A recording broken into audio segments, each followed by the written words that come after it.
Boa noite, gente. Tudo bem? Maravilha.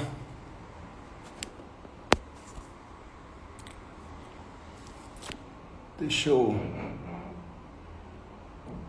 aceitar o Gustavo aí, para a gente conversar um pouquinho sobre PNF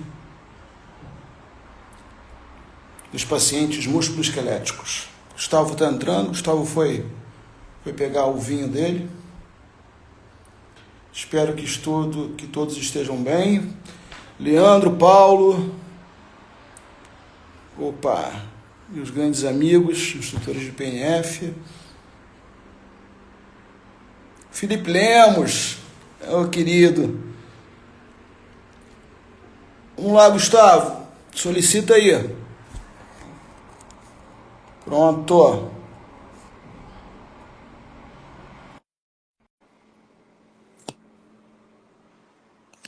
Gustavo está entrando.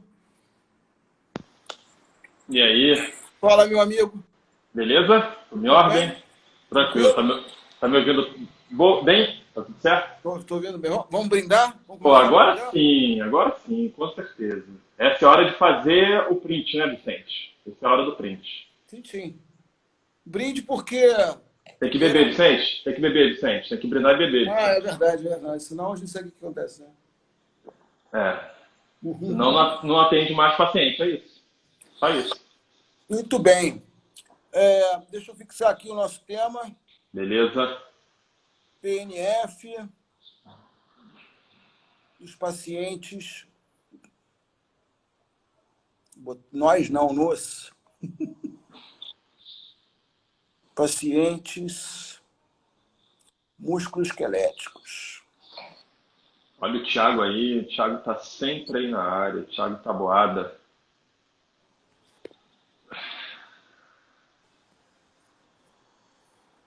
Opa, foi. Ok. Agora, deixa eu fixar aqui. Pronto. Agora foi. Fixou? Foi, tranquilo. Ok. Vamos lá, Gustavo. É um Leandro prazer. já começou. É um prazer estar aqui com você. Pô, com certeza. Conversar um assunto tão interessante, né? A gente não É. combinou nada, então Não, nada. assim é bom, assim é gostoso, né? É, com certeza. Vai no sushi ou no vinho. Exatamente, Você te exatamente. oferece o vinho e vê o que acontece. É assim que funciona. A boca fala do que está cheio o coração. Pronto. Vou anotar essa frase. Passagem bíblica. Muito bem. Algumas pessoas me perguntaram, né? Por que eu falaria de PNF para pacientes músculo-esqueléticos, Uhum, já que eu sou professor de fisioterapia neurológica, né, na UFRJ. uhum. E a pergunta para essas pessoas, a resposta para essas pessoas é simples, né? Porque essa divisão entre pacientes neurológicos, músculo-esqueléticos, é uma divisão cartesiana que Sim. já há muito tempo deixou de existir de uma forma conceitual e de uma forma prática. Todos os pacientes têm sistema nervoso central, sistema nervoso periférico, e o meu interesse por pacientes músculo-esqueléticos vem de muitos anos. Quando eu fiz a minha formação em PNF, eu me lembro que o meu segundo curso avançado, o meu PNF 4, foi na Polônia, com o professor Marcel Gebelos. Foi PNF em ortopedia. Isso foi em 2004. Né? E eu passei a me interessar muito sobre o estudo de PNF dos pacientes com disfunções musculoesqueléticas. E passei a acompanhar muito o Marcel. Marcel Gebelos é um instrutor da Alemanha, especialista em fisioterapia ortopédica, em pacientes musculoesqueléticos. E o Marcel passou a ser o meu grande mestre. E eu comecei a seguir os caminhos aí do Marcel. Não só o Marcel, mas o Alexander Lisek, da Polônia, o Carsten Schäfer, da Alemanha, a Kit Hartmann, também da Alemanha. Instrutores que influenciaram muito o meu caminho de PNF. E aí eu comecei a trabalhar com pacientes musculoesqueléticos desde aquela época, com a abordagem do PNF. Eu já tinha feito outros cursos, outros conceitos, mas aí comecei a trabalhar com um pós-operatório de joelho, de quadril, de coluna lombar, coluna cervical, ombro. Comecei a tratar atletas de luta e o meu interesse foi aumentando e eu fui estudando. E, enfim, é uma das minhas paixões. Neuro é uma paixão e pacientes neurológicos que eu quero dizer, mas pacientes musculoesqueléticos em geral, eu gosto muito de estudar e tratar. Vicente, é interessante isso porque eu fui estagiário, né, do CIRTA, conheci você no CIRTA em 2006, tem 14 anos isso já. O tema da live não fixou, Vicente, tenta escrever de novo, aí ele sumiu. Aqui. Isso foi em 2006, beleza. E agora tá lá, fixado. E aí lá eu conheci você, o Paulinho, a Fernanda Guimarães, o Arechieri e outros. E é curioso porque eu fui para o estágio do CIRTA porque eu queria aprender neuro, né? Sim. E falaram, vai lá para o CIRTA porque lá eles usam CABAT e o CABAT é para neuro. Isso foi conselho de pessoas da faculdade na época, né? Sim. Eu cheguei lá e falei, ué, como assim? Porque eu via que tinham pacientes neurofuncionais, mas um ou outro com dor, um ou outro de pós-operatório aparecia, eu ficava, interessante, ele está fazendo isso aqui com esse paciente de joelho, que dá para fazer com aquele outro paciente de neuro também. Isso era estagiário, né? Eu pensava, o paciente tinha VE está fazendo a mesma coisa que um pós-operatório de, sei lá, 3 meses, 4 meses, enfim. E eu comecei a ver, bom, não é por aí, né? E aí primeiro eu aprendi que o PNF não era só um método, era um conceito, e que dava para a gente trabalhar com as duas áreas. E junto a isso, além de frequentar o CIRTA, eu era estagiário da Carla Daniele e conheci o Palmiro. Então eu estava vendo tudo muito, muito ligado, né? E aí o que é curioso, Vicente, que eu vejo assim com a evolução do tempo, né? Muitas pessoas ainda, né? Hoje me perguntaram, o Gustavo, eu não entendi uma coisa, o PNF não vai ser com neuro a live? Eu falei, não vai ser, né? Você lê o título, vai ser aquilo mesmo, dá uma olhada lá. Mas como que pode? Eu conversei com a pessoa, então até hoje, né? As pessoas não têm muita noção disso, Lincoln, muito neuro. E uma coisa que eu queria que você falasse um pouquinho, em algum momento, é sobre até a abordagem do PNF até em pacientes com dor, né? A gente está vendo nessa linha de pesquisas em dor que nós temos aí, a dor crônica está num boom enorme, tanto para dor lombar, dor cervical, enfim, a cinesiofobia está aí, e eu vejo, nossa, muitas maneiras de abordar a cinesiofobia pelo PNF, que é muito interessante fazer. Enfim, eu queria que você falasse um pouco do que tem muito de diferente, né? Porque eu vejo que as pessoas têm dificuldade de entender, só fazer o mesmo exercício do neuro com ortopedia. Então, assim, vamos tentar pensar o que tem de mais atual, de mais moderno, que é o nosso dia a dia, que é dor, né? A gente tem muito paciente com dor e dor crônica. Perfeito. Então, o que você pode falar para a gente um pouquinho de início? Maravilha, Gustavo. Eu preparei algumas coisas aqui mentalmente, né? E até separei alguns slides para mostrar para vocês como o PNF está realmente atualizado em relação aos conceitos novos de tratamento em fisioterapia. Então, só para situar todo mundo, eu não vou explicar detalhes do PNF, porque já vou fazer uma propaganda. Eu estou com um canal agora no YouTube, onde eu estou colocando informações sobre o PNF. É só acessar lá a minha bio, o link está lá. Então, lá eu falo sobre o conceito PNF de uma forma geral. Mas só para situar o pessoal agora e para puxar esse gancho para dor e para várias outras coisas ligadas ao paciente musculoesquelético, queria lembrar que as pessoas confundem um pouco que existe a filosofia do PNF, que são 5 tópicos, os princípios e procedimentos básicos do PNF, que são 12, e as técnicas do PNF, que são 10. A filosofia é a base, e os princípios e procedimentos básicos e as técnicas são caixas de ferramenta para trabalhar com o PNF. Então, dentro da filosofia, esses 5 tópicos, nós temos abordagem funcional, abordagem positiva, mobilização de reservas, considerar a pessoa como um todo e princípios de controle motor e aprendizagem motora baseados em PBR, né? Em prática baseada em evidências. Uhum. Lá no meu canal no YouTube eu explico um pouquinho sobre cada um, mas aqui, durante a nossa conversa, eu vou puxar isso tudo para os pacientes musculoesqueléticos, ok? Os 12 princípios e procedimentos, são 7 princípios e 5 procedimentos. Nós temos estimulação tátil, estimulação visual, auditiva, resistência, tração, aproximação, estiramento. Depois temos procedimentos, temos os procedimentos padrões de PNF, que são super conhecidos, os padrões, a mecânica corporal, a sincronização do movimento, o reforço e a irradiação. Isso são princípios e procedimentos. E depois nós temos as técnicas, que são 10, que vocês já escutaram falar em algum momento. Reversão dinâmica, estabilização rítmica, reversão de estabilizações, combinação isotônicas, iniciação rítmica, réplica, as técnicas de reflexo de estiramento, que não são tão usadas hoje em dia, os famosos contrair, relaxar e manter relaxar. Isso são técnicas. Muito bem. Uhum. Nós podemos aplicar isso tudo em diversos ambientes de trabalho. Na maca, no chão, no colchonete, nas barras paralelas, fora das barras paralelas, nas bolas suíças, numa areia, num campo de futebol, em qualquer ambiente. Uhum. E nós podemos usar várias posições.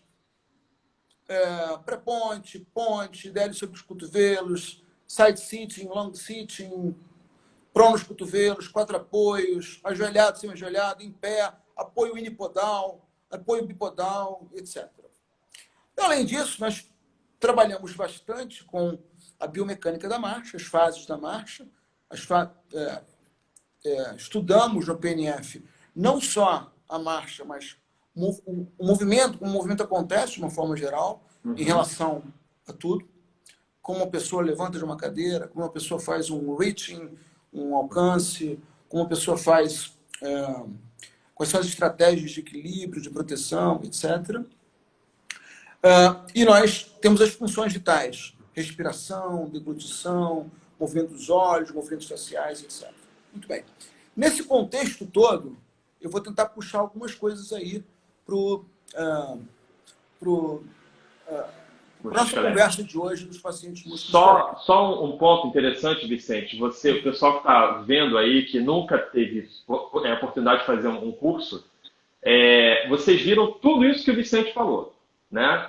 As filosofias, os tópicos da filosofia, técnicas, procedimentos, princípios básicos, posições, enfim, ele foi citando tudo que a gente consegue usar. E aí o que é mais interessante, Vicente, aqui, o que as pessoas conhecem do PNF? Quando você falou isso tudo, para quem não fez o curso, as pessoas devem ter ficado assim, o que ele está falando?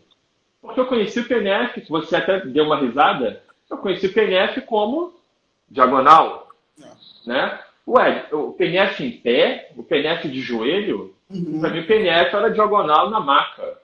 E só, né? Não tinha isso tudo.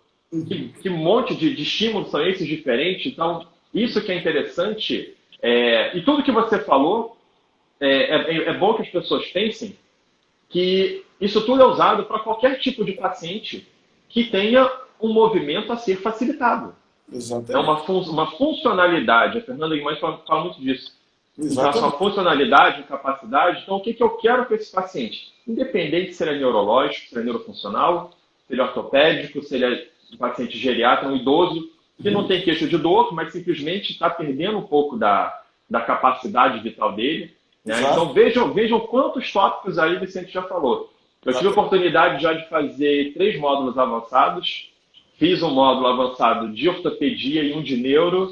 E, nossa, vale demais fazer, não tenha dúvida. E o interessante, né, Vicente, que você falou de vários nomes. É interessante, pessoal, também vocês conseguirem fazer avançados iguais, várias vezes o 3, várias vezes o 4, com instrutores diferentes. Porque eles dão aulas um pouquinho diferentes, de assuntos diferentes, da maneira deles também. O interessante do conceito é isso, Vicente. O conceito é algo que é flexível, né, para absorver pontos importantes, pontos novos, ele vai ter possibilidade de mudar e de evoluir. As técnicas não evoluem, os conceitos evoluem, né?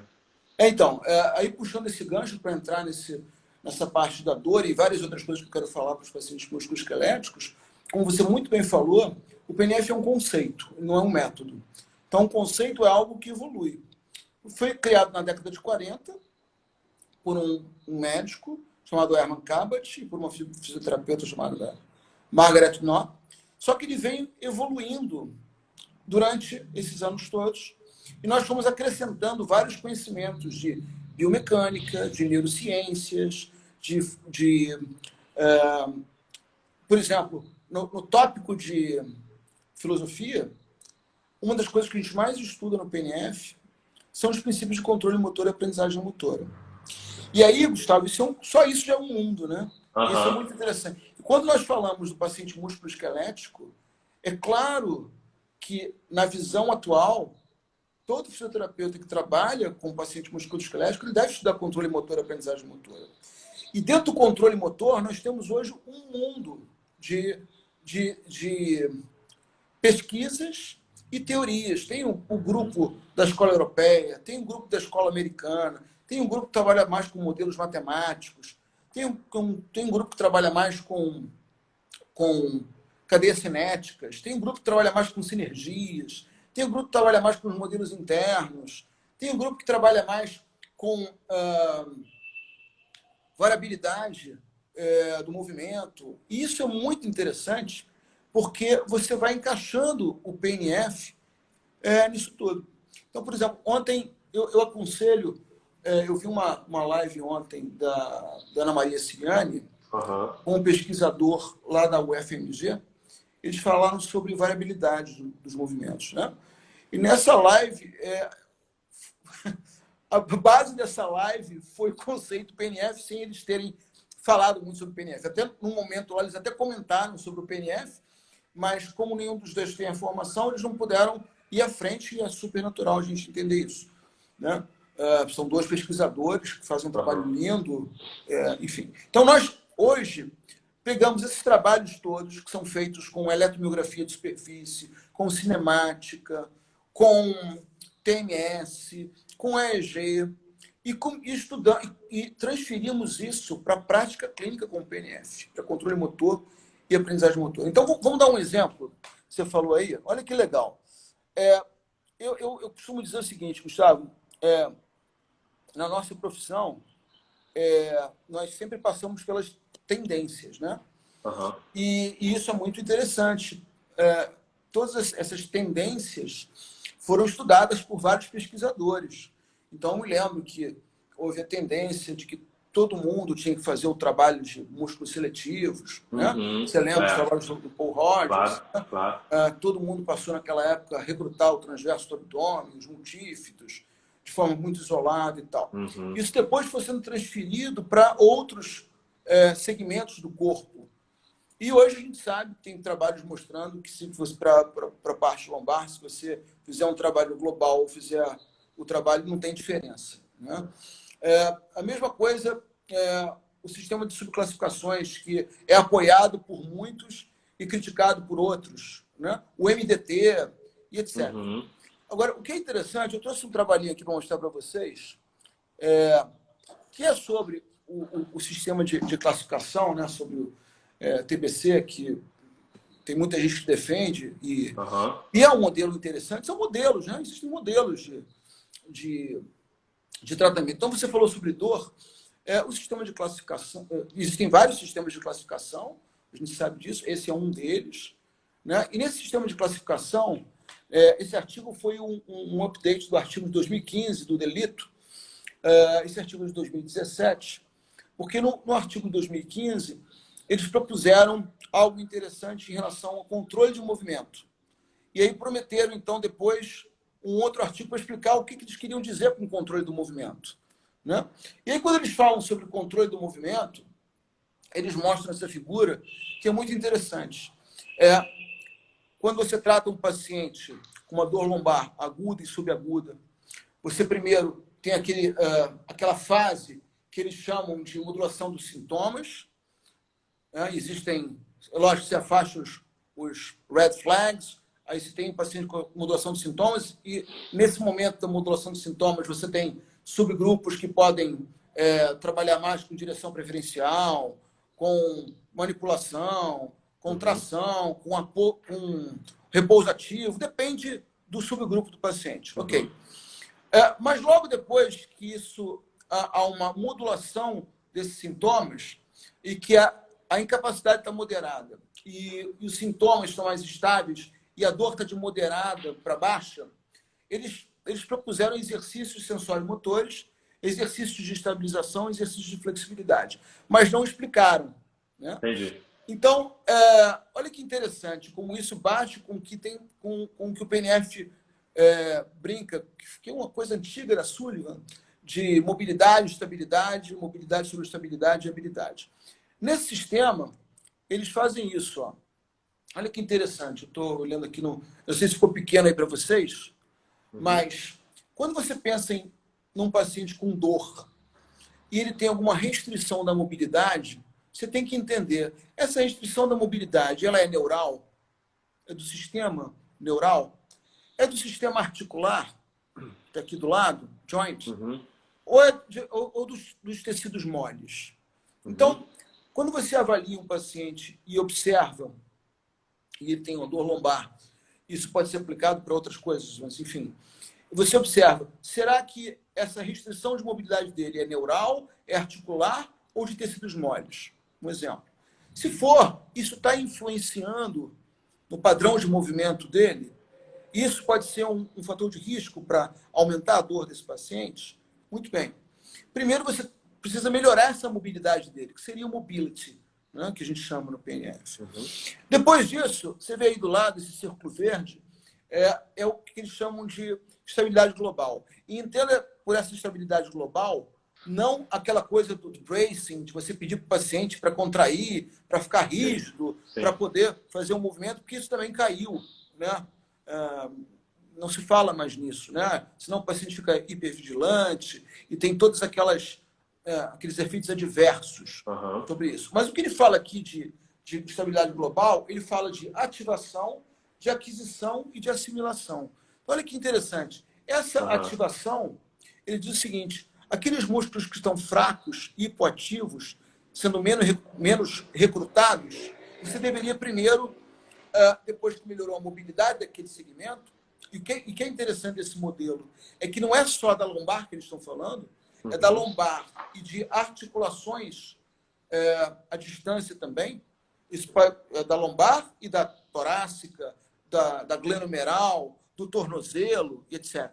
Então, se existe uma restrição da mobilidade dessas estruturas, que eu falei, e depois, restrição desse círculo verde aí da estabilidade. Quem depois quiser esse material, eu vou disponibilizar no meu canal do Telegram, tá? Eu coloco isso amanhã para vocês lá. Então, nessa estabilidade global, você tem ali ativação, que seria isso, ativar esses grupos musculares que estão hipoativos. Ok. E para isso você pode usar no PNF estímulo tátil, estímulo auditivo, comandos específicos para isso. E recrutamentos musculares dentro ou fora das diagonais. Que isso é uma coisa que a gente vai falar já já. PNF não é só padrão, não é só diagonal. Depois você tem aqui a aquisição. Aquisição é o seguinte, pensa naquele paciente que você pede para ele fazer um fortalecimento de glúteo médio, um SLR lateral, e quando ele vai fazer aquilo, ele não consegue separar o quadril da pelve. Ele tem um movimento... ele não dissocia, né? E essa aquisição seria ensinar o paciente a manter a estabilidade da pelve e do tronco enquanto ele mexe só o quadril. Isso seria mobility on stability, né? Seria exatamente isso. Mostrar para o paciente, olha, para você fazer esse padrão de movimento, você deve estabilizar uma parte do seu corpo, sem, mais uma vez, aquele conceito de bracing, de rigidez, não, mas apenas estabilizar para seletivar o movimento de uma outra parte do seu corpo. Isso seria a aquisição. E a assimilação seria depois usar movimentos mais funcionais com o paciente. Ou seja, puxar, alcançar. Se o sujeito trabalha pegando peso, fazer um movimento específico. Então, entenda que esse modelo que eles propuseram aqui tem tudo a ver com o que nós usamos no PNF. Mobilidade, Claro. estabilidade, mobilidade sobre estabilidade e depois habilidade, que seria treinar tarefas como locomoção e coisas do gênero. Né? Então, assim, quando você pensa num paciente com dor, existe esse modelo, existe um modelo de exposição gradual do paciente, existe o modelo cognitivo. E aí, quando você encaixa o PNF nisso, olha que interessante. Dentro da filosofia do PNF, você tem considerar a pessoa como um todo, é um dos tópicos da filosofia. Isso se encaixa no modelo biopsicossocial.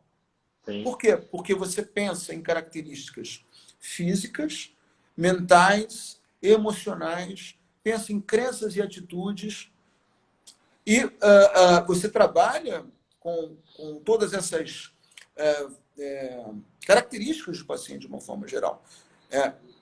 Pensando, então, e nesse modelo aqui também, das subclassificações, você olha ali que tem influências socioocupacionais, aqui embaixo, e depois influências biológicas e comportamentais. E o PNF pensa nisso o tempo todo. Claro. Um outro exemplo clássico da parte de dor, um dos tópicos da filosofia é a abordagem positiva. Então, veja só, se eu tenho um paciente que é hipervigilante, que tem catastrofização da dor, que não consegue mexer aquele segmento, eu posso usar outras partes do corpo para mexer naquele segmento, distraindo a atenção do paciente naquele momento. Né? Isso é abordagem positiva. Então, quantos e quantos pacientes com dor crônica, pacientes que têm crenças e atitudes que não podem dobrar o tronco para pegar alguma coisa, e que com o PNF eu consigo, com as minhas mãos, com as técnicas de PNF, com o tratamento indireto, ajudar esse paciente a se movimentar livre de dor. É interessante isso. Então, você vê que a gente se encaixa em diversas abordagens. Né? E só para te dar a palavra, lembrando o seguinte, Gustavo, que um outro tópico do PNF é a abordagem funcional. Isso significa que nós acrescentamos o modelo da CIF, da Classificação Internacional de Funcionalidade. Então, um paciente músculo-esquelético que chega ao meu consultório, eu sempre pergunto sobre queixas do dia a dia. Quais são as suas dificuldades em relação às suas atividades de vida diária?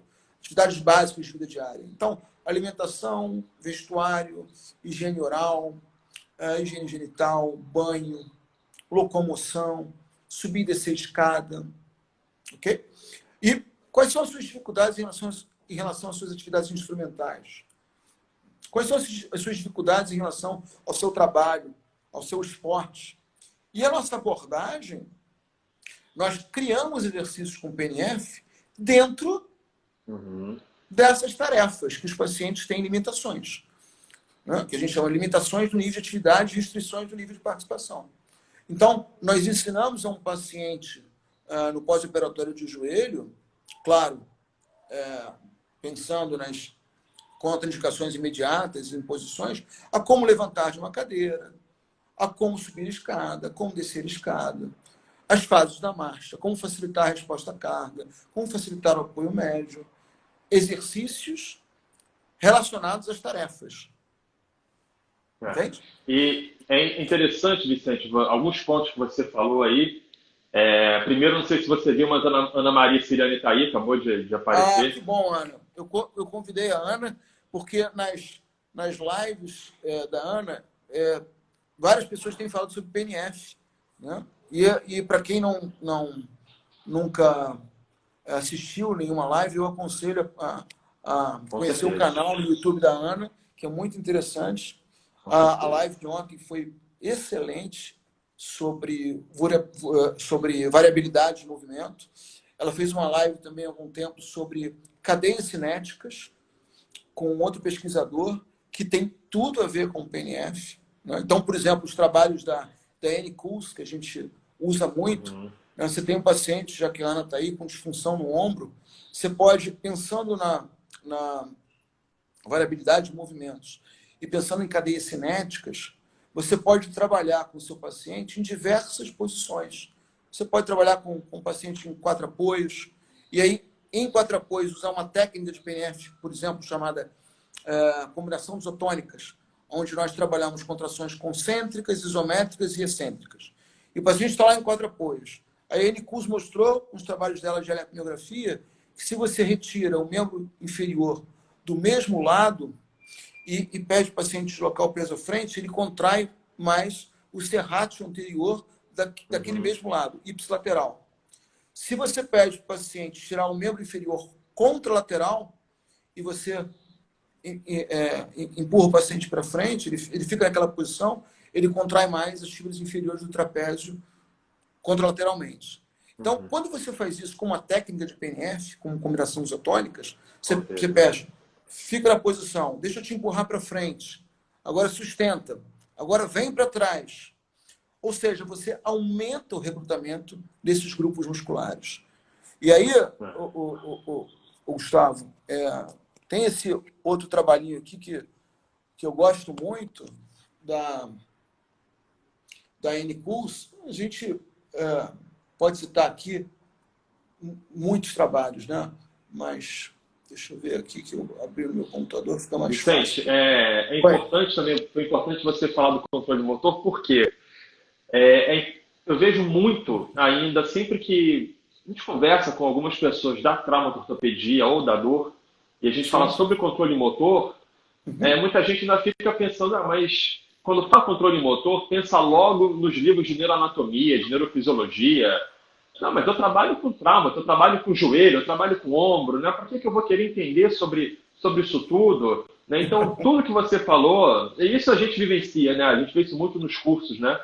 Então, tudo isso que você mostrou nesse modelo agora, nessa figura, nos remete a isso, a qualquer tipo de paciente entender. E o mais interessante também, Vicente, que você falou sobre abordagem de dor, é que quando a gente recebe o paciente, e uma das coisas interessantes que nós vimos naquele trabalho da Kathleen Zucker, da abordagem baseada em mecanismo de dor, né?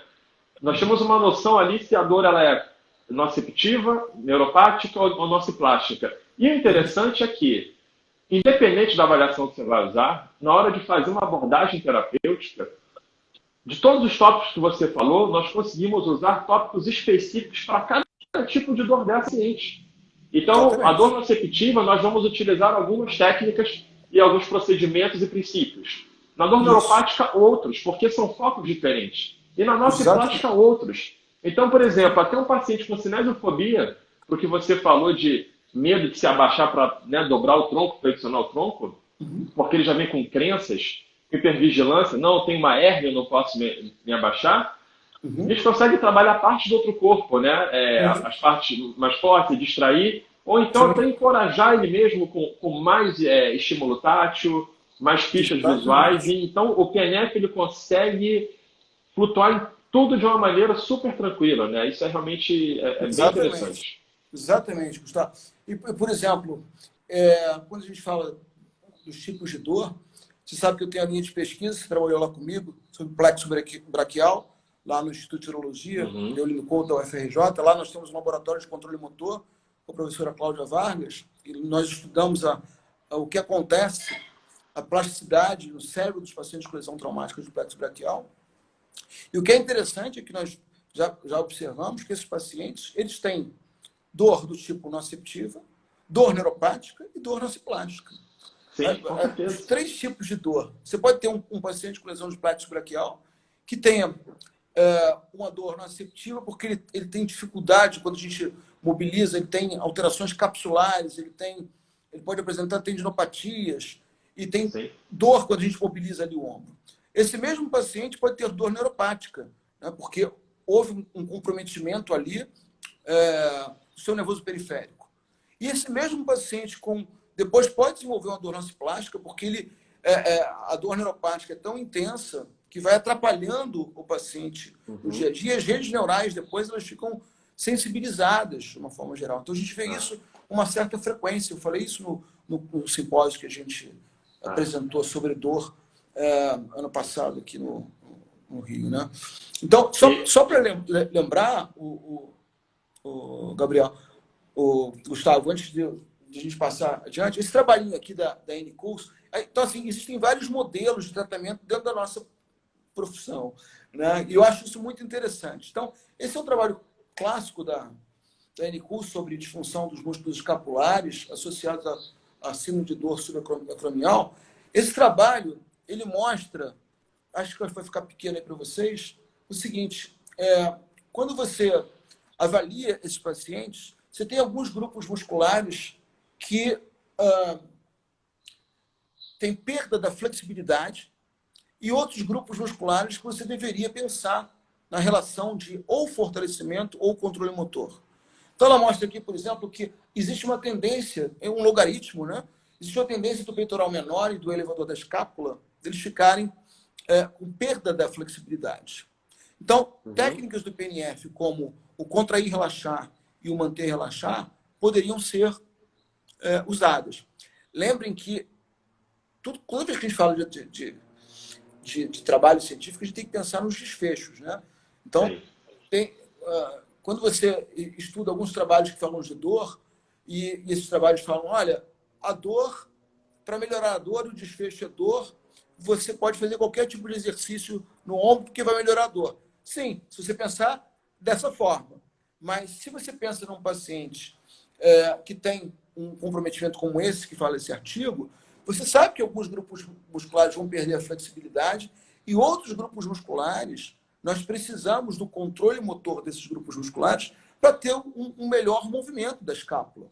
Como, por exemplo, a gente sabe que, como ela mostrou nesse artigo, que o fortalecimento do trapézio médio, trapézio inferior, do serrátil anterior,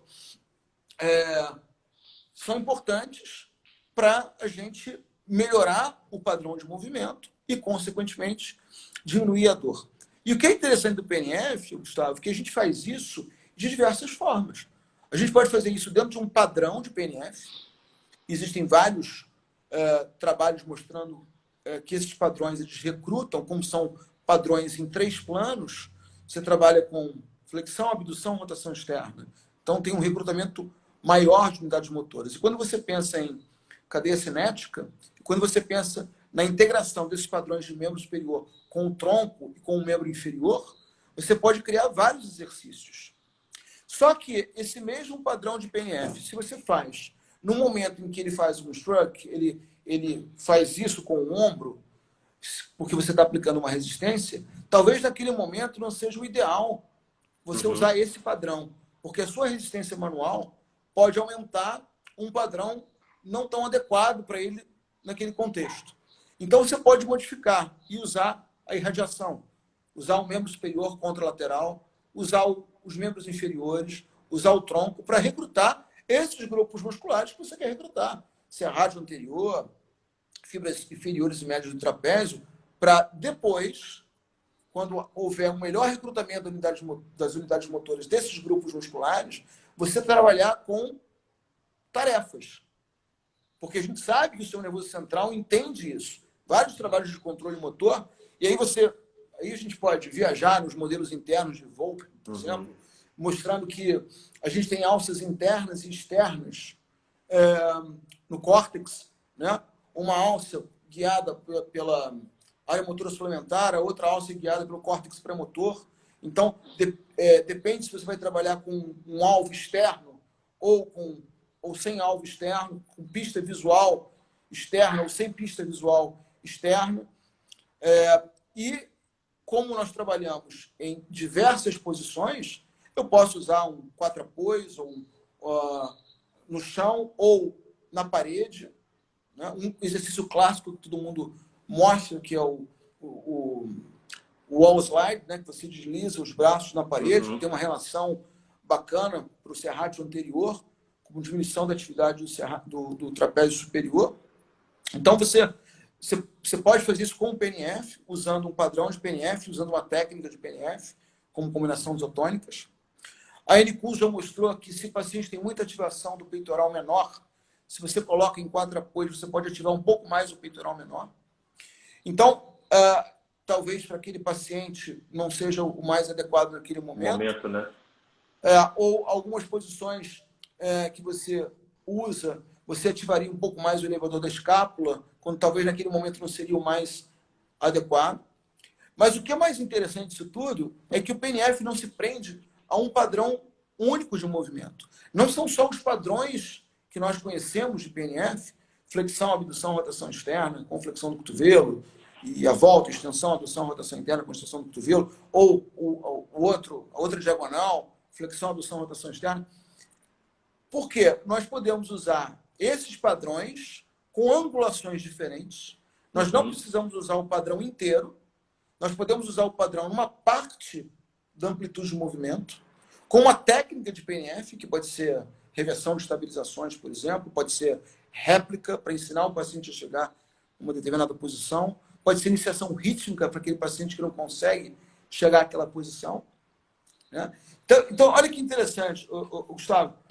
E quando a gente pensa em variabilidade do movimento, a gente pensa nisso. Se eu pegar esse copo aqui e levar minha boca 10 vezes, eu vou fazer isso 10 vezes com variabilidade, não vai ser a mesma coisa. Claro. Então, não existe esse engessamento, né, do PNF, de usar sempre aquele padrão.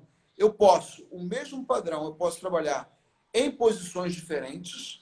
Então, flexão, abdução, rotação externa. Eu posso trabalhar em DD, DL, 4 apoios em posições finais, ajoelhado, semi-ajoelhado, né? Extensão, abdução, rotação interna. Eu posso trabalhar na posição semi-ajoelhada, ou trabalhar junto com o squat, com o agachamento. E a gente sabe que a gente trabalha com... Quando a gente associa membro inferior, a gente, pela cadeia cinética, a gente trabalha a função de grupos musculares, dependendo do que você quer. Se você quer mais a cadeia cinética que trabalha com o serrágio anterior, ou a cadeia cinética que trabalha com os trapézios. Né?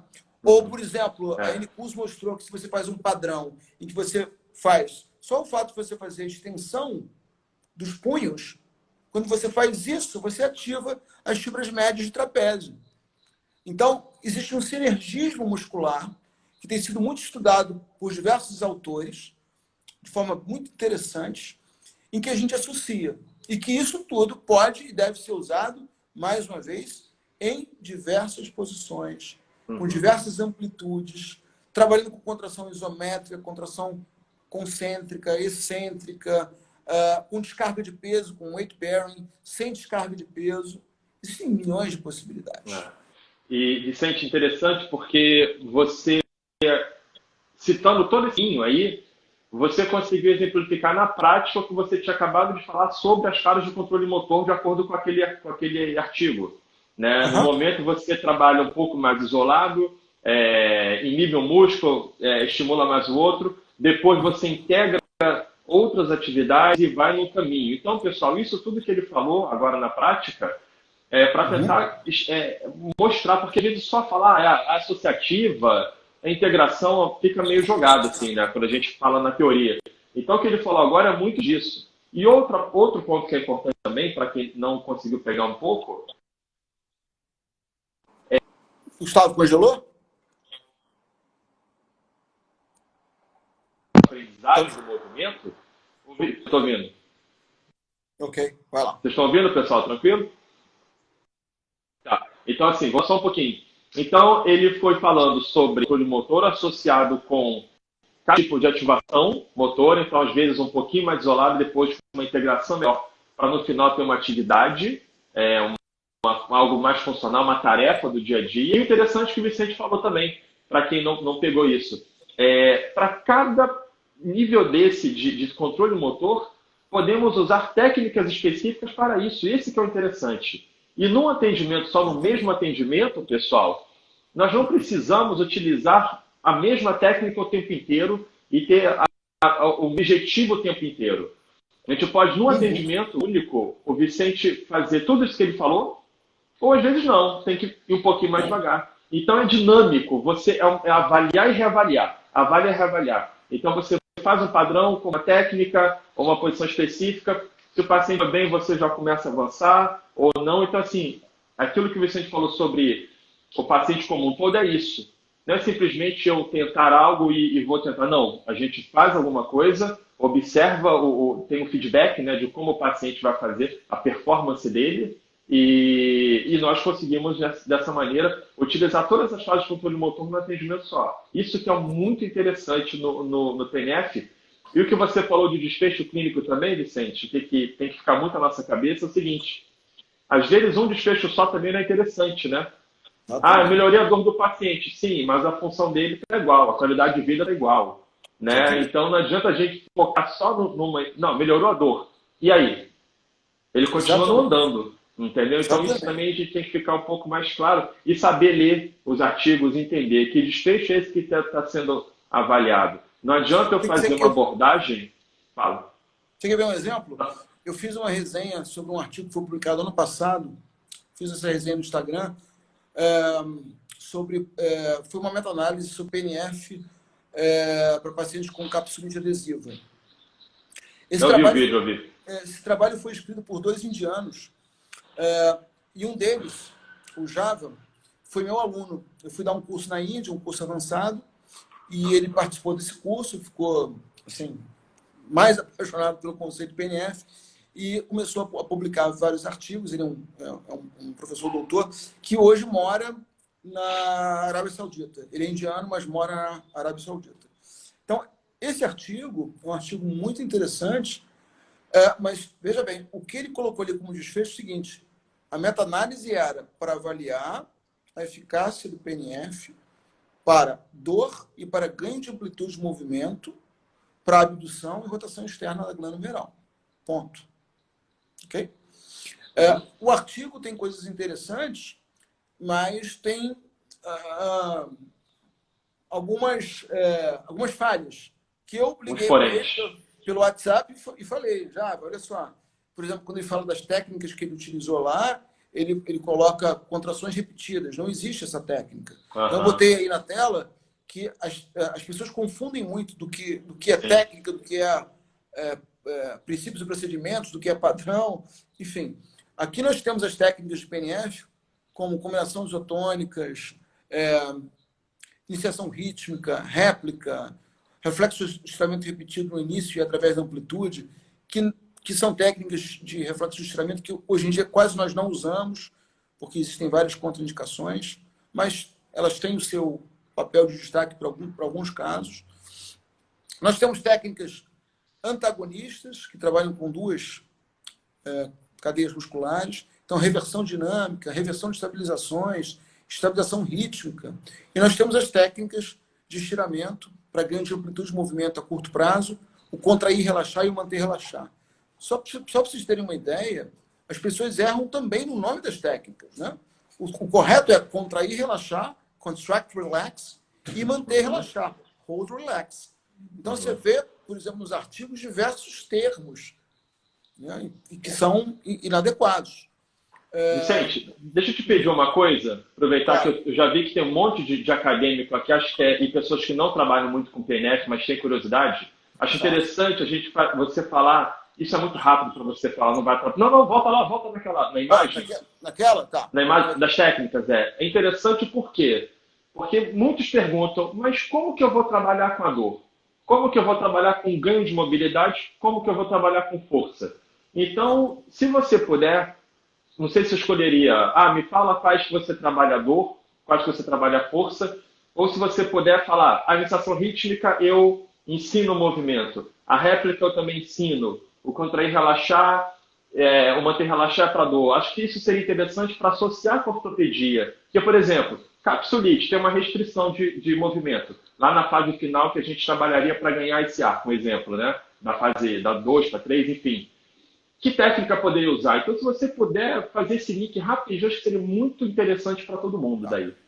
Uma coisa que eu sempre costumo dizer lá para meus alunos na UFRJ, o Gustavo, é o seguinte: fundamental na fisioterapia, na minha opinião, é um bom raciocínio clínico. Sim. E uma boa avaliação. Eu sou totalmente contra as receitas de bolo, né? Para esse paciente tem que fazer dessa maneira. E os modelos vêm mostrando isso, né? Todos esses modelos são interessantes, Todos os modelos sofrem críticas, né? O próprio MDT tem coisas muito interessantes, mas tem críticas, isso é natural. Aliás, saiu um trabalho em 2018 comparando o PNF com o MDT e o PNF foi superior para dor lombar em específico. Mas a qualidade do trabalho não era muito boa, by the way. Mas, enfim, só para você ter uma ideia. Então, quando a gente fala em dor, a primeira coisa é avaliar o seguinte, o que a gente já falou no começo, né? Que tipo É de uma dor, dor né? Claro. receptiva? É uma dor neuropática? É uma dor nociplástica? Muito bem. É uma dor aguda? É uma dor subaguda? É uma dor crônica? É uma dor em que nós... é uma dor nociplástica que a gente realmente observa que existe a sensibilização central, que aquele paciente tem aquelas dificuldades, crenças e atitudes, ele é cinesiofóbico. Enfim, para esse paciente, por exemplo, eu tenho que expor esse paciente, expor esse paciente ao movimento, de uma forma geral, o que ele precisa. Então, uma técnica como combinação isotônicas, ensinando o paciente a fletir o tronco, por exemplo, ensinando o paciente a pegar um objeto do chão, é bem interessante. Se for uma dor nociceptiva, o paciente tem um encurtamento do peitoral menor, e esse encurtamento do peitoral menor está levando a um posicionamento não muito adequado da escápula e, consequentemente, a relação está atrapalhando a relação escapular. Por exemplo, ele tem uma perda do controle motor e a relação entre trapézio superior e serrátil está alterada. Eu posso usar uma técnica como o manter relaxar, que é uma técnica para dor, onde eu peço para o paciente manter uma certa amplitude, manter isometricamente aquela contração daquele grupo muscular que está tenso, e depois ele relaxa e eu ganho amplitude de movimento. Existe toda uma metodologia para a técnica, né? Eu ganho amplitude de movimento na direção oposta. E o mais importante, depois de ganhar amplitude de movimento na direção oposta, eu devo usar uma técnica, como combinação isotônicas, para ensinar o paciente essa nova amplitude. Então, ele ganhou amplitude, e aí eu ensino contração isométrica, contração isotônica concêntrica, excêntrica, contração isométrica em diversas amplitudes, para que ele aprenda a chegar ao seu objetivo, da sua tarefa. Né? Beleza. Então, se o paciente, por exemplo, tem uma dor lombar, mas ele tem hipomobilidade, que a gente falou lá naquele trabalho anterior das subclassificações, ele tem uma perda de mobilidade. Está me escutando, Gustavo? Alô? Travou, Gustavo? Deixa eu botar o óculos aqui que eu não me enxergo. Gustavo, você está travado para mim. Estou travado para vocês?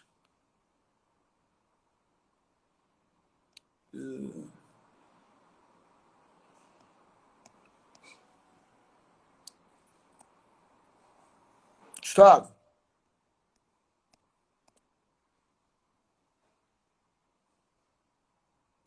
Gustavo travou, né? Eu não, né? Eu estou aqui?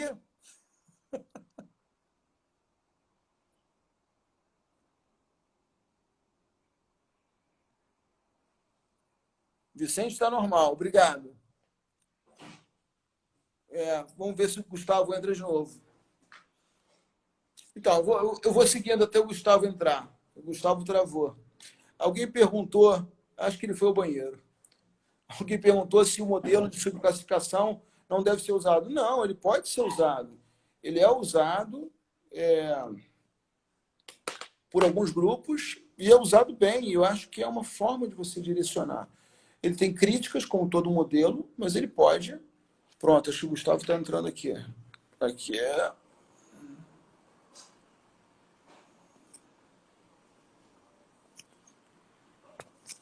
Pronto, Gustavo.